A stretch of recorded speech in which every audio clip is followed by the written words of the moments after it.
शांताकारं भुजंगशयनं पद्मनाभं सुरेशं विश्वाधारं गगनसदृशं मेघवर्णं शुभांगं लक्ष्मीकान्तं कमलनयनं योगिभिध्यानगम्यं वंदे विष्णु भवभयहरं सर्वलोकैकनाथं।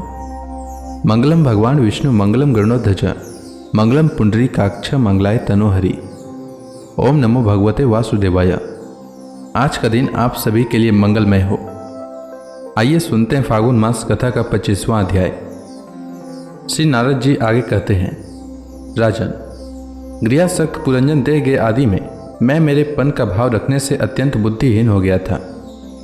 स्त्री के प्रेम पास में फंसकर वह बहुत दिन हो गया था।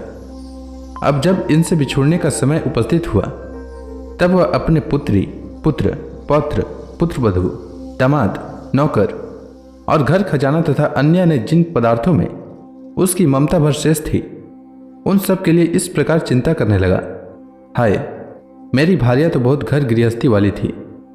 जब मैं परलोक को चला जाऊंगा तब वह असहाय होकर किस प्रकार अपना निर्वाह करेगी। इसे इन बाल बच्चों की चिंता ही खा जाएगी। यह मेरे भोजन किए बिना भोजन नहीं करती थी और स्नान किए बिना स्नान नहीं करती थी। सदा मेरे ही सेवा में तत्पर रहती थी। मैं कभी रूठ जाता था तो यह बड़ी भयभीत हो जाती थी। मुझसे कोई भूल हो जाती तो यह मुझे सचेत कर देती थी। मुझ में इसका इतना अधिक स्नेह है कि यदि मैं कभी परदेश चला जाता था तो यह वीरा व्यथा से सूख कर कांटा हो जाती थी। यूँ तो यह वीर माता है, तो भी मेरे पीछे क्या यह गृहस्थाश्रम का व्यवहार चला सकेगी। मेरे चले जाने पर एकमात्र मेरे ही सहारे रहने वाले एक पुत्र और पुत्री भी कैसे जीवन धारण करेंगे। ये तो बीच समुद्र में नाव टूट जाने पर व्याकुल हुए यात्रियों के समान बिलबिलाने लगेंगे। यद्यपि ज्ञान दृष्टि से उसे शोक करना उचित न था, फिर भी अज्ञानवश राजा पुरंजन इस प्रकार दिन बुद्धि से अपनी स्त्री पुत्र आदि के लिए शोकाकुल हो रहा था। इसी समय उसे पकड़ने के लिए वहां भय नामक यवन राज आ धमका। जब यवन लोग उसे पशु के समान बांधकर अपने स्थान को ले चले तब उसके अनुचरगण अत्यंत आतुर और शोकाकुल होकर उसके साथ हो लिए। यवनों द्वारा रोका हुआ सर्प भी उस पुरी को छोड़कर इन सबके साथ ही चल दिया। उसके जाते ही सारा नगर छिन्न भिन्न होकर अपने कारण में लीन हो गया। इस प्रकार महाबली यवनराज के बलपूर्वक खींचने पर भी राजा पुरंजन ने अज्ञानवश अपने हितैषी और पुराने मित्र अभिज्ञात का स्मरण नहीं किया। उस निर्दय राजा ने जिन यज्ञ पशुओं की बलि दी थी वे उसकी दी हुई पीड़ा को याद करके उसे क्रोधपूर्वक कुठारों से काटने लगे। वह वर्षों तक विवेकहीन अवस्था में अपार अंधकार में पड़ा निरंतर कष्ट भोगता रहा। स्त्री की आसक्ति से उसकी यह दुर्गति हुई थी। अंत समय में पुरंजन को उसी का चिंता बना हुआ था। इसीलिए दूसरे जन्म में वह नृपश्रेष्ठ विदर्भ राज के यहाँ सुंदरी कन्या होकर उत्पन्न हुआ। जब यह विदर्भ नंदिनी विवाह योग्य हुई तब विदर्भ राज ने घोषित कर दिया कि इसे सर्वश्रेष्ठ पराक्रमी वीर ही ब्याह सकेगा। तब शत्रुओं के नगरों को जीतने वाले पांडे नरेश महाराज मलयध्वज ने समर भूमि में समस्त राजाओं को जीतकर उसके साथ विवाह किया। उससे महाराज मलयध्वज ने एक श्याम लोचना कन्या और उससे छोटे 7 पुत्र उत्पन्न किए जो आगे चलकर द्रविड़ देश के 7 राजा हुए। राजन, फिर उनमें से प्रत्येक पुत्र के बहुत से पुत्र उत्पन्न हुए जिनके वंशधर इस पृथ्वी को मनवंतर के अंत तक तथा उसके बाद भी भोगेंगे। राजा मलयध्वज की पहली पुत्री बड़ी व्रतशिला थी। उसके साथ अगस्त्य ऋषि का विवाह हुआ। अंत में राजर्षि मलयध्वज पृथ्वी को पुत्रों में बांटकर भगवान श्री कृष्ण की आराधना करने की इच्छा से मलय पर्वत पर चले गए। उस समय चंद्रिका जिस प्रकार चंद्रदेव का अनुसरण करती है उसी प्रकार मतलोचना वैदर्भी ने अपने घर, पुत्र और समस्त भोगों को तिलांजलि दे पांडे नरेश का अनुगमन किया। वहां चंद्रवसा, ताम्रपर्णी और वटोदका नाम की 3 नदियां थी। उनके पवित्र जल में स्नान करके वे प्रतिदिन अपने शरीर और अंतःकरण को निर्मल करते थे। वहां रहकर उन्होंने कंद, बीज, मूल, फल, पुष्प, पत्ते, तृण और जल से ही निर्वाह करते हुए बड़ा कठोर तप किया। इससे धीरे धीरे उनका शरीर बहुत सूख गया। महाराज मलयध्वज ने सर्वत्र सम दृष्टि रखकर शीत उष्ण, वर्षा वायु, भूख प्यास, प्रिय अप्रिय और सुख दुख आदि सभी द्वंद्वों को जीत लिया। तप और उपासना से वासनाओं को निर्मूल कर तथा यम नियमों के द्वारा इंद्रिय, प्राण और मन को वश में करके वे आत्मा में ब्रह्म भावना करने लगे। इस प्रकार 100 दिव्य वर्षों तक स्थानों के समान निश्चल भाव से एक ही स्थान पर बैठे रहे। भगवान वासुदेव में सुदृढ़ प्रेम हो जाने के कारण इतने समय तक उन्हें शरीर आदि का भी भान न हुआ। राजन, गुरु स्वरूप साक्षात श्रीहरि के उपदेश किए हुए तथा अपने अंतःकरण में सब और स्फूर्ति करने वाले विशुद्ध ज्ञान दीपक से उन्होंने देखा कि अंतःकरण की वृत्ति का प्रकाशक आत्मा स्वप्नावस्था की भांति देहादि समस्त उपाधियों में व्याप्त तथा उनसे पृथक भी है। ऐसा अनुभव करके वे सब ओर से उदासीन हो गए। फिर अपनी आत्मा को परब्रह्म में और परब्रह्म को आत्मा में अभिन्न रूप से देखा और अंत में इस अभेद चिंतन को भी त्याग कर सर्वथा शांत हो गए। राजन, इस समय पति परायणा विदर्भी सब प्रकार के भोगों को त्याग कर अपने परम धर्मा के पति मलध्वज की सेवा बड़े प्रेम से करती थी। वह चिर वस्त्र धारण किए रहती।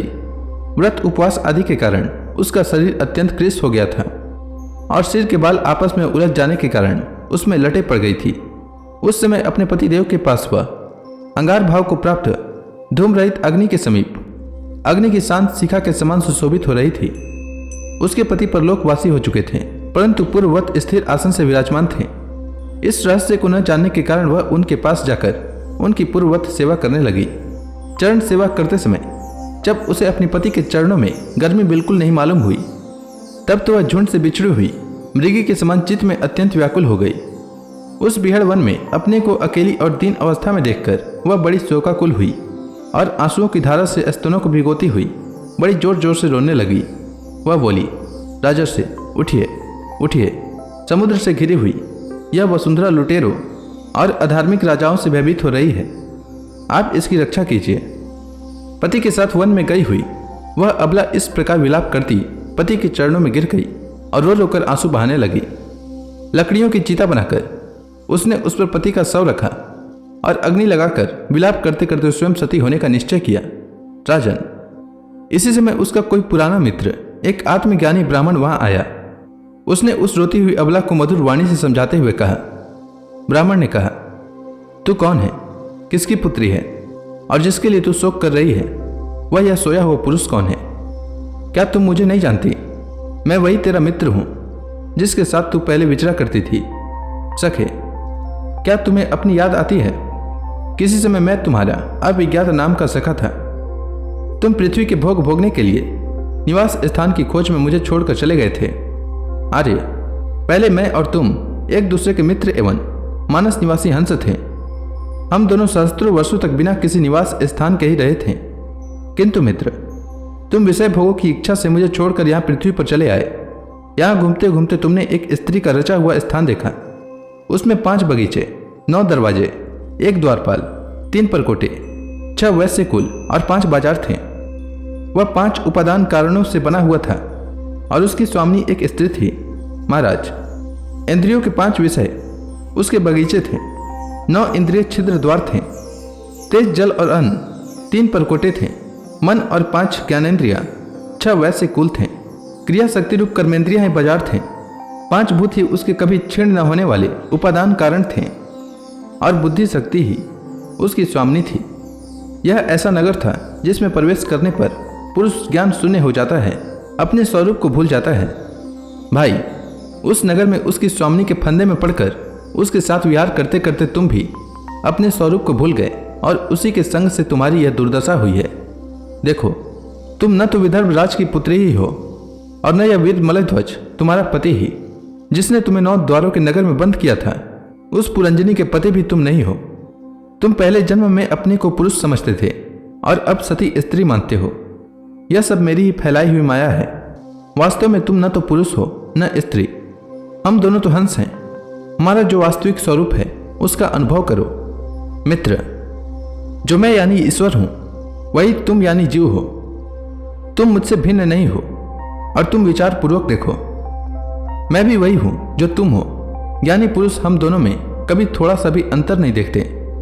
जैसे एक पुरुष अपने शरीर की परछाई को शीशे में और किसी व्यक्ति के नेत्र में भिन्न भिन्न रूप से देखता है, वैसे ही एक ही आत्मा विद्या और अविद्या की उपाधि के भेद से अपने को ईश्वर और जीव के रूप में 2 प्रकार से देख रहा है। इस प्रकार जब हंस यानी ईश्वर ने उसे सावधान किया, तब वह मानसरोवर का हंस यानी जीव अपने स्वरूप में स्थित हो गया और उसे अपने मित्र के विच्छोद से भुला हुआ आत्मज्ञान फिर प्राप्त हो गया। प्राचीन बरही, मैंने तुम्हें परोक्ष रूप से यह आत्मज्ञान का दिग्दर्शन कराया है, क्योंकि जगतकर्ता जगदीश्वर को परोक्ष वर्णन ही अधिक प्रिय है। तो इसी के साथ यह अध्याय समाप्त हुआ। इसके आगे की कथा मैं कल के अध्याय में सुनाऊंगा। तब तक के लिए भगवान हरि का नाम लेते रहें। तो प्रेम से बोलिए भगवान विष्णु की जय, श्री कृष्ण भगवान की जय। समस्त देवी देवताओं की जय।